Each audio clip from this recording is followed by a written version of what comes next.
Olá, meus amigos, tudo bem? Bem, espero que sim. Estamos aqui então de volta para darmos continuidade à nossa leitura e estudo do livro dos Médios. Nos encontramos então no capítulo 6, ok? E na quinta parte, que é essa parte aqui, ó. Aí, onde está anotado a caneta, ok? Aqui estão chegando aqui pela primeira vez, sejam muito bem-vindos. Espero que gostem do nosso trabalho e do nosso estudo aqui. E ele é feito por aproximadamente 30 minutos, um pouco mais ou um pouco menos. Ok? Sendo assim, quando os capítulos são muito longos, eu divido ele por partes, ok? É por isso que nos encontramos então na quinta parte do capítulo de número 6, ok? E fala sobre as manifestações visuais, né? As manifestações visuais, ok? Então, sem mais delongas, vamos lá. Ele fala assim, número 108. Acrescentaremos às considerações precedentes o exame de alguns efeitos de ótica que deram lugar ao singular sistema dos espíritos glóbulos. O ar nem sempre é de uma limpidez absoluta, e há tais circunstâncias nas quais as correntes de moléculas aeriformes e a sua agitação produzidas pelo calor são perfeitamente visíveis. Algumas pessoas tomaram isso por montões de espíritos se agitando no espaço. Basta assinalar esta opinião para refutá-la. Mas eis um outro gênero de ilusão, não menos bizarro, contra a qual igualmente é bom estar prevenido. Bem, gente, esses espíritos que eles falam glóbulos, que muitas pessoas veem, vários pontos luminosos, né, e coisa e tal, é um problema físico, tá, gente? Acho que ele vai falar aqui na frente, é o problema ocular, não é questão de espíritos, ok? Mas vamos ver o que ele continua falando aqui. Vamos descer a câmera aqui. Ele vai falar: o humor aquoso do olho oferece pontos dificilmente perceptíveis que perderam sua transparência. Tá vendo aqui? Vai vendo. Esses pontos são como corpos opacos em suspensão no líquido do qual seguem os movimentos. Produzem no ar ambiente e à distância, pelo efeito do aumento e da refração, a aparência de pequenos discos, variando de 1 a 10 milímetros de diâmetro e que parecem flutuar na atmosfera. Vimos pessoas tomarem estes discos por espíritos que lhes seguiam e acompanhavam por toda parte e, em seu entusiasmo, tomarem por figuras as nuances da irisão, o que é mais ou menos tão racional como ver uma figura na lua. Uma simples observação fornecida por elas mesmas vai conduzi-las ao erro da realidade. Bem, gente, então explicou aqui, né? São problemas físicos que às vezes a gente acaba confundindo, né? E ele continua aqui. Estes discos que a pessoa vê, né? Ou medalhões, dizem elas, não somente as acompanham, mas seguem todos os seus movimentos. Vão à direita, à esquerda, ao alto, embaixo, ou se detêm, segundo o movimento da cabeça. Isto não é de admirar, uma vez que a sede da aparência está no globo ocular e deve seguir-lhe os movimentos. Claro, tu balança a cabeça, vai seguir o movimento. Se fossem espíritos, seria preciso convir que estariam constrangidos a um papel muito mecânico para seres inteligentes e livres. Quer dizer, já imaginou? Se a gente ficasse balançando a cabeça, o espírito ficasse mudando de posição? É como se você estivesse conversando com uma pessoa à sua frente, uma pessoa viva, e você balançasse a cabeça, a pessoa se jogasse para a direita ou para a esquerda. É absurdo, né? A pessoa ia continuar no mesmo lugar. Vamos lá, ele continua. Papel bem fastidioso, né? Ficar para lá e para cá. Mesmo para os espíritos inferiores. E com maior razão. Incompatível com a ideia que fazemos dos espíritos superiores. Alguns, é verdade, tomam por maus espíritos os pontos negros ou moscas amauróticas. Estes discos, ao igual das manchas negras, têm um movimento ondulatório que não escapa jamais da amplitude de um certo ângulo, e o que se acrescenta à ilusão é que não seguem bruscamente os movimentos da linha visual. A razão é bem simples.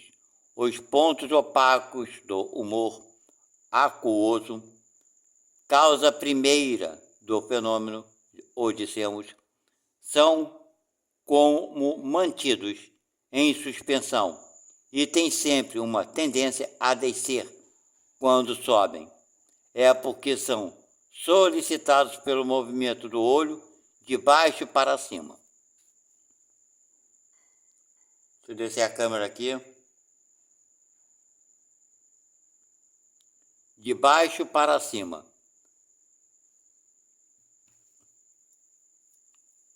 Aqui, né? De baixo para cima. Mas, chegados a uma certa altura, se fixa o olho, vê-se os discos descerem e depois se deterem. Sua mobilidade é extrema, porque basta um movimento imperceptível do olho para fazê-lo mudar de direção e percorrer toda a amplitude do arco no espaço onde se produz a imagem. Enquanto não se possa provar que uma imagem possui um movimento próprio, tá vendo? Sem você balançar a cabeça, espontâneo e inteligente, não se pode nisso ver senão um simples fenômeno óptico ou fisiológico. Bem, o que eu comecei falando aqui, né?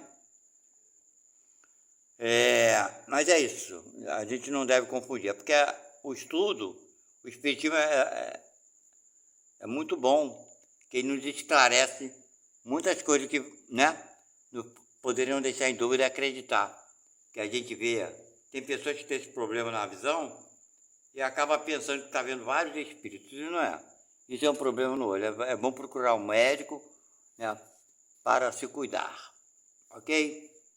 Descer a câmera aqui, só um minuto. E ele continua. Ocorre o mesmo com as centelhas que se produzem algumas vezes em maços ou em feixes, mais ou menos compactos pela contração dos músculos do olho e que são provavelmente devido à eletricidade fosforescente da íris, uma vez que geralmente são circunscritas na circunferência do disco desse órgão, né, do olho, né? E ele continua. Semelhantes ilusões não podem ser senão o resultado de uma observação incompleta. Quem quer que tenha estudado seriamente a natureza dos espíritos por todos os meios proporcionados pela ciência prática, compreenderá tudo que tem de pueril. Do mesmo modo que combatemos as teorias duvidosas com as quais se atacam as manifestações, quando essas teorias são baseadas na ignorância dos fatos, também devemos procurar destruir as ideias falsas, que provam mais entusiasmo do que reflexão e que, por isso mesmo, fazem mais mal do que bem junto aos incrédulos, já tão dispostos a procurarem o lado ridículo. Bem, gente, então, é o que ele está falando, né? Nós que estudamos espiritismo e coisa e tal, que é espírita principalmente, deve ter muito cuidado contra isso aí. Que a gente se engana mesmo, somos induzidos ao engano, né, por quem quer nos enganar, fazer com que a gente passe por ridículo. Então, muito cuidado nessas observações, nesses pontos, entendeu?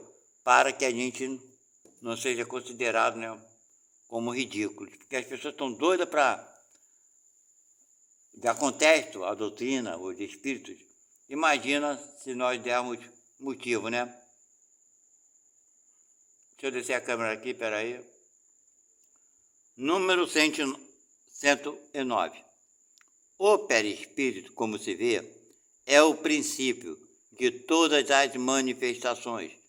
Seu conhecimento deu a chave de uma multidão de fenômenos e um passo imenso à ciência espírita, abrindo-lhe um caminho novo, tirando-lhe todo o caráter maravilhoso. Encontramos pelos próprios espíritos, porque notai bem, foram eles que nos colocaram no caminho, a explicação da ação dos espíritos sobre a matéria, do movimento dos corpos inertes, dos ruídos e das aparições. Aí encontraremos ainda a de vários outros fenômenos que nos restam a examinar antes de passarmos ao estudo das comunicações propriamente ditas. Tanto melhor se as compreenderá, quando melhor nos dermos conta das causas primeiras. Se compreendeu bem esse princípio, far-se-á por si mesmo sua aplicação aos diversos fatos que poderão se apresentar ao observador.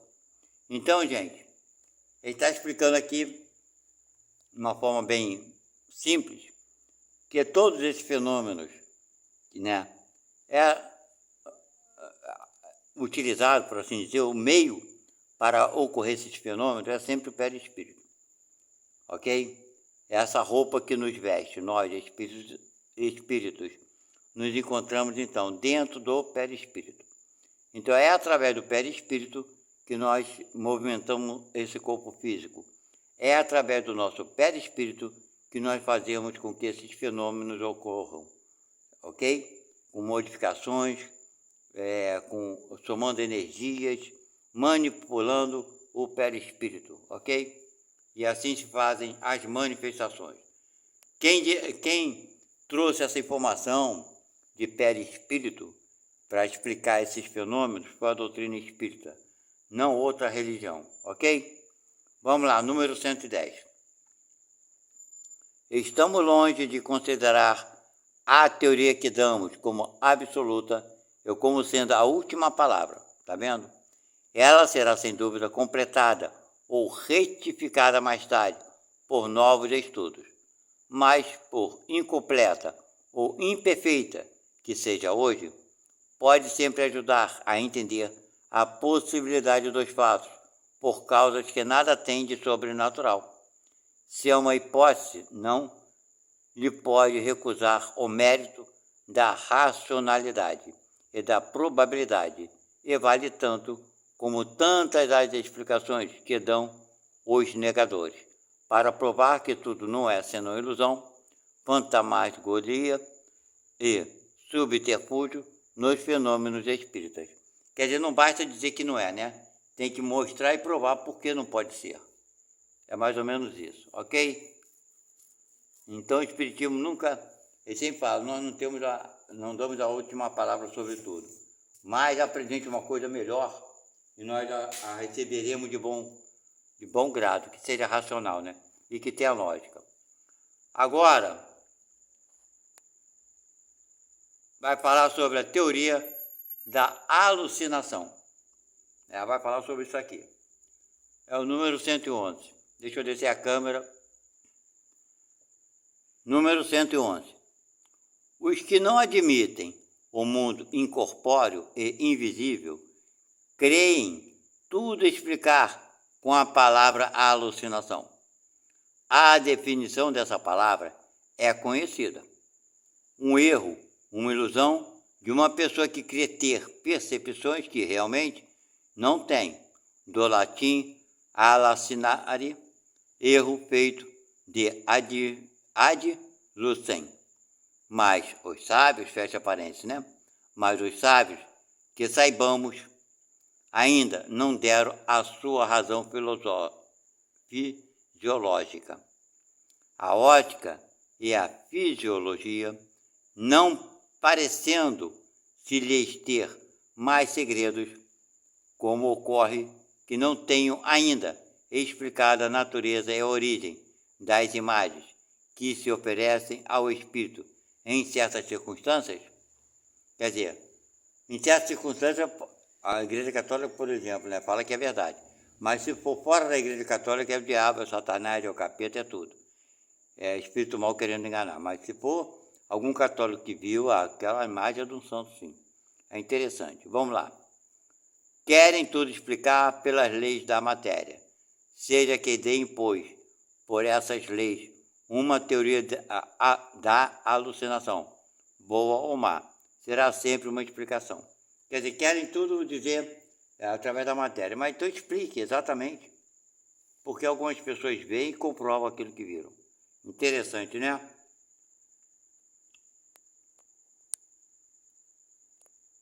Agora vamos ver o número 112. Chegou lá aqui um pouquinho mais, pronto. A causa dos sonhos jamais foi explicada pela ciência. Atribuem-na a um efeito da imaginação. Mas não diz o que é a imaginação, nem como produz essas imagens tão claras e tão nítidas que algumas vezes aparecem-nos. É explicar uma coisa que não é conhecida por uma outra também desconhecida, e a questão permanece toda inteira. Ou seja, fala que é imaginação. Então o que é imaginação? O que é imaginação? Consegue definir? Pois é, né? Ele continua. Disse, uma lembrança das preocupações quando está acordado, né? Mas admitido mesmo esta solução, que não o é, restaria ainda saber qual é esse espelho mágico que assim conserve a impressão das cores. Como explicar, sobretudo, essas visões de coisas reais que jamais se viram no estado de vigília?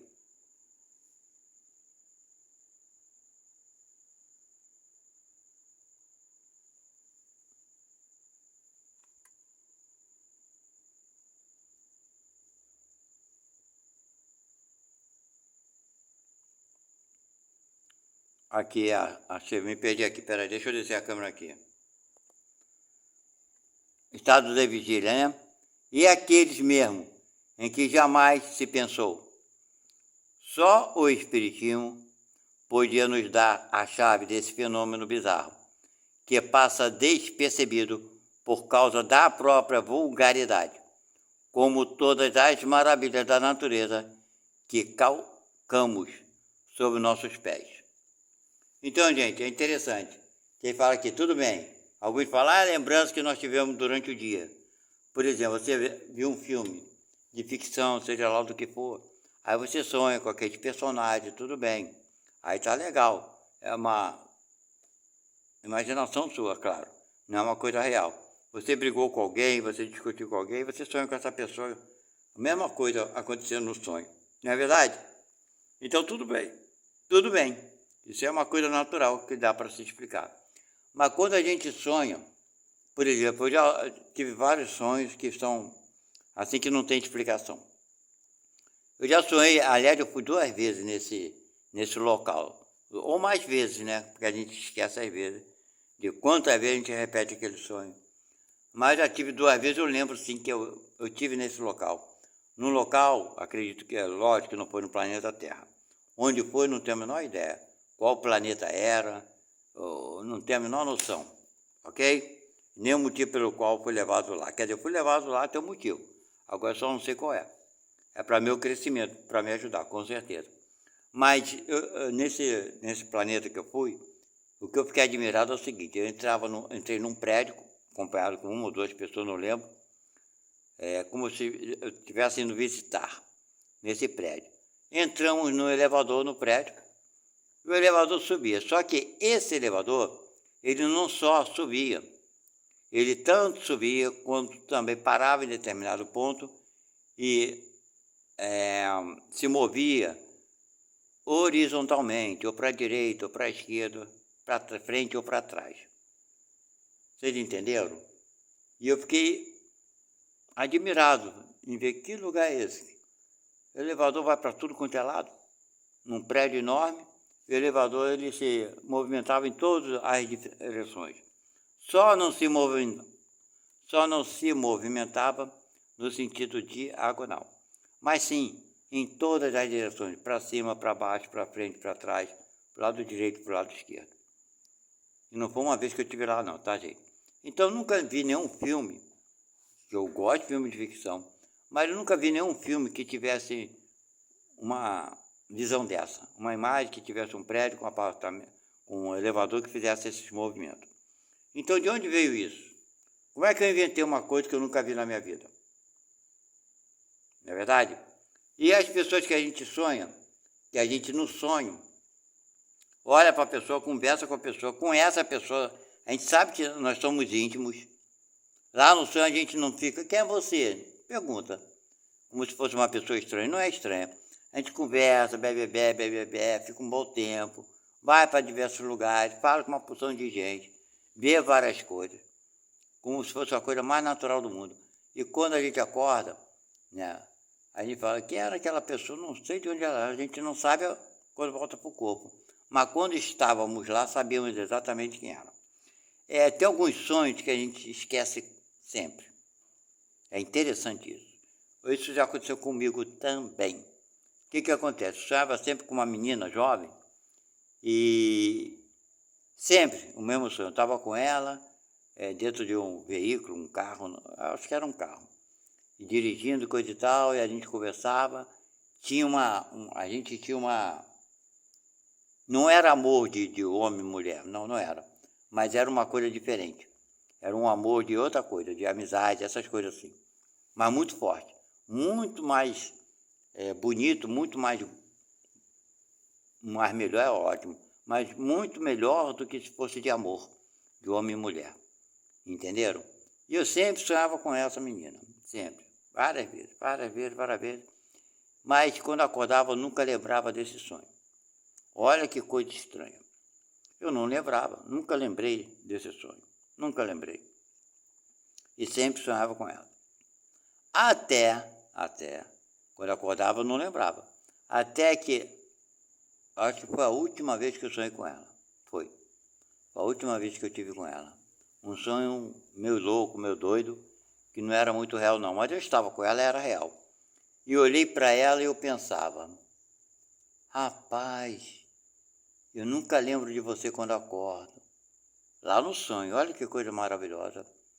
E eu fiquei com aquilo na minha cabeça, falei, cara, nós já nos encontramos tantas vezes aqui, e quando acordo eu nunca lembro do seu rosto, nunca lembro do sonho, nunca lembro. E eu vou acordar mais uma vez sem lembrar de você. Isso tudo em pensamento, eu pensando e olhando para ela. E aquilo me deu naquele momento, um prazer de estar com ela mais uma vez. Interessante. E eu falei, caramba, eu sonho tantas vezes, mas eu nunca lembro. Isso tudo no sonho. Vocês acreditam que nessa vez eu acordei e lembrei do sonho? E lembrei do sonho. Com certeza é uma alma, um espírito muito ligado a mim. Eu não sei, claro, eu estou aqui nesse corpo agora preso. Eu não sei quais experiências nós vivemos, não tenho a menor ideia. Vocês entenderam? Mas é de muitas vidas, de muito tempo. Eu acredito eu, porque era uma atração de amizade muito forte. Ok? Então, isso é para a gente ter uma ideia. Isso daí eu tirei de onde? A imagem dessa menina. Eu também, na época do sonho, quando sonho com ela, eu não estou velho, não. Eu estou jovem. Um pouco mais velho que ela, claro, mas não tão velho quanto eu estou aqui na atualidade. Né? Mas, enfim. Então, tem como explicar isso? Não tem, né? Pois é. Mas tem muita gente que acorda e não lembra nem do que sonhou. Por que não lembra? Falta de exercício. É porque não tem motivo algum para se lembrar, né? São vários motivos. Mas vamos lá. Vamos ler mais um pedacinho? Já virei o livro aqui? Virei o livro, virei a página, né? E ele vai continuar. Dá para ler essa página aqui, eu acho. Dá sim. Ele fala o seguinte: os sábios desdenham de se ocuparem com a alucinação, seja ela real ou não. Não deixa de ser um fenômeno que a fisiologia deve poder explicar sob a pena de reconhecer sua influência. Se um dia um sábio empreender dar-lhe não uma definição, entendemos-nos bem, mas uma explicação fisiológica, veremos se sua teoria resolve todos os casos. Se não, omita, né? se não deixa de divulgar. Sobretudo, os fatos tão comuns de aparições de pessoas no momento de sua morte.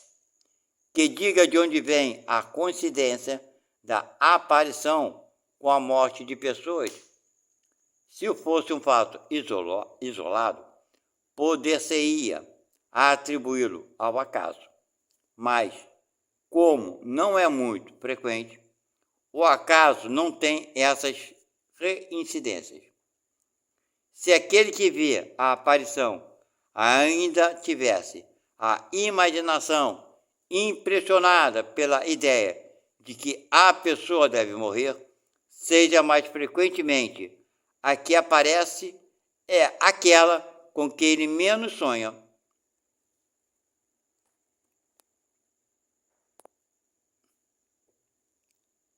Portanto, a imaginação nada tem com isso. Pode-se explicar ainda menos pela imaginação as circunstâncias da morte da qual não se tem nenhuma ideia. Os alucionistas dirão que a alma, se tanto é que admitem uma alma, tem momentos de superexcitação em que suas faculdades estão exaltadas, né? Será que é isso? Estamos de acordo, mas quando aquilo que ela vê é real, não é, pois, uma ilusão. Se na sua exaltação a alma vê uma coisa que não está presente, é, portanto, que ela se transporta. Mas se nossa alma pode se transportar até uma pessoa ausente, por que a alma dessa pessoa não se transportaria até nós? Quer dizer, se nós podemos ir para lá, eles podem vir para cá, né? Que em sua teoria da alucinação queiram ter em conta estes fatos.